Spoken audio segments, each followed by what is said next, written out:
Selamat malam Ibu Bapak, Saudara-saudara yang kasih Tuhan.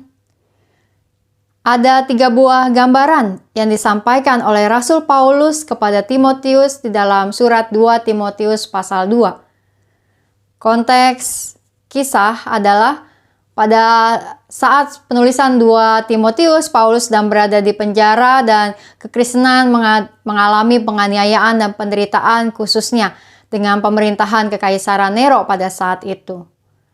Paulus ingin agar Timotius memiliki semangat dan kekuatan memberitakan Injil dan tidak menyerah dengan situasi yang ada.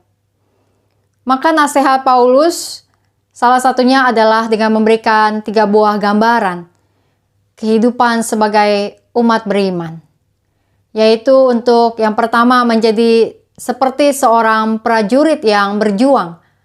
Fokus di dalam perjuangannya adalah ketaatan pada sang komandan dan bukan kemudian memikirkan kebutuhan-kebutuhan dirinya. Lalu yang kedua adalah menjadi seperti seorang olahragawan atau atlet yang bertanding dengan mengikuti peraturan atau taat dengan ketentuan yang ada. Dan yang ketiga adalah menjadi seperti seorang petani yang bekerja keras kemudian menikmati hasil dari kerja kerasnya. Nah, Ibu Bapak, Saudara-saudari, nasihat Rasul Paulus kepada Timotius yang muda agar Timotius tetap berpegang pada iman di dalam menjalankan tugas panggilannya sebagai seorang pemberita Injil, maka hal itu juga menjadi cerminan bagi setiap kita dalam kehidupan kita di dunia ini. Dalam surat 2 Timotius pasalnya yang kedua, ayatnya yang ketiga mengatakan, "Ikutlah menderita sebagai seorang prajurit yang baik dari Kristus Yesus."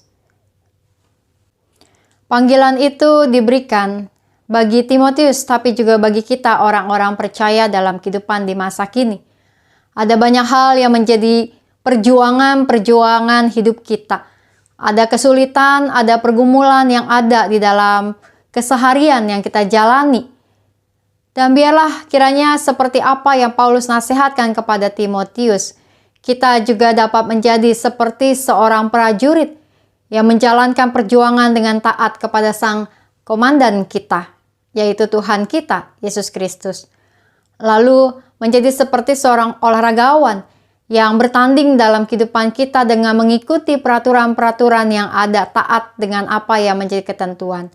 Dan yang ketiga adalah menjadi seperti seorang petani yang bekerja keras di dalam kehidupan ini dan pada akhirnya akan menikmati hasil dari kerja keras kita.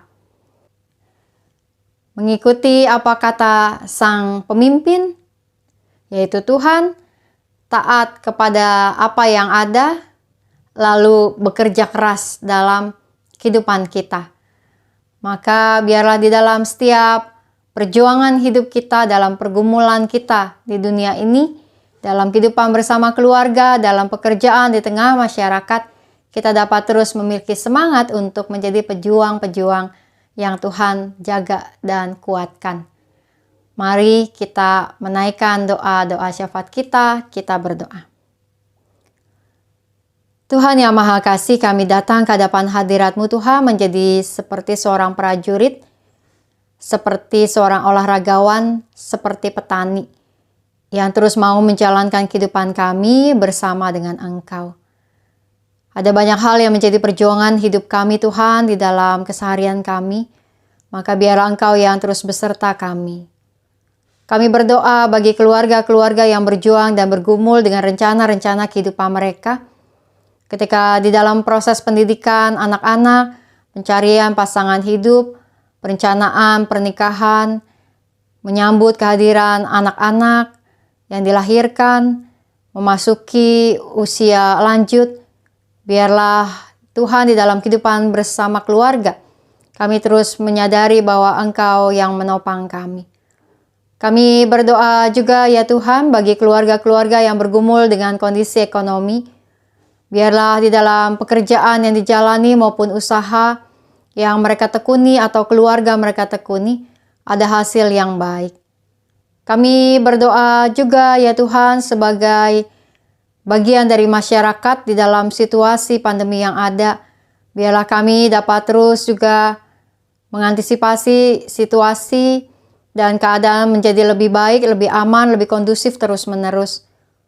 Kami berdoa untuk para pemimpin negeri ini dari pusat sampai daerah, aparat pemerintah, aparat hukum, dan aparat keamanan. Tuhan, biarlah mereka dapat menjalankan tugas mereka dengan sebaik-baiknya. Biarlah negeri ini menjadi negeri yang aman, menjadi negeri yang sentosa, yang adil, ketika kami dapat terus memperjuangkan keragaman yang ada dengan saling menghormati, toleransi yang tinggi, dan memajukan Indonesia bersama-sama. Kami berdoa ya Tuhan, sebagai GKI Gading Indah di dalam berbagai persiapan yang kami jalani di bulan keluarga, kegiatan demi kegiatan yang ada, khususnya acara weekend di Ancol hari Sabtu ini, serta ibadah gabungan di hari Minggu, gathering, parenting, serta juga untuk kegiatan bazar. Biarlah kiranya dapat menjadi kesempatan mereka jemaatmu yang hendak berjualan bisa mendapatkan juga penghasilan. Kami berdoa juga untuk KPI yang akan dilaksanakan di akhir bulan Oktober. Biarlah semua juga berlangsung di dalam pimpinanmu. Dalam setiap kegiatan kami dapat semakin menguatkan kehidupan kami sebagai keluarga. Kami berdoa ya Tuhan, juga untuk mereka yang sedang bergumul dengan kondisi kesehatan, baik dalam perawatan di rumah sakit maupun di rumah. Kami berdoa untuk Ibu Angel, Bu Damayanti, Bapak Hin Leong, untuk Ibu Oktarina, Bu Erni Pranata, Ibu Lani Suhanda, Pak Susanto dalam pemulihannya. Biarlah Tuhan, biar Engkau yang beserta dengan setiap mereka dalam perawatan, juga keluarga mereka. Kami berdoa Tuhan, biarlah kiranya anugerah-Mu juga terus beserta dengan kehidupan setiap kami di dalam berbagai hal yang kami terus jalani dalam kehidupan ini. Kami membawa doa-doa kami Tuhan ke hadapan hadirat-Mu. Kami percaya Engkau mendengar. Dalam nama Tuhan Yesus kami berdoa. Amin. Teruslah berjuang dalam kehidupan di dunia ini dengan Tuhan yang beserta dengan kita. Salam 3S, sehat, semangat, dan sukacita. Tuhan memberkati.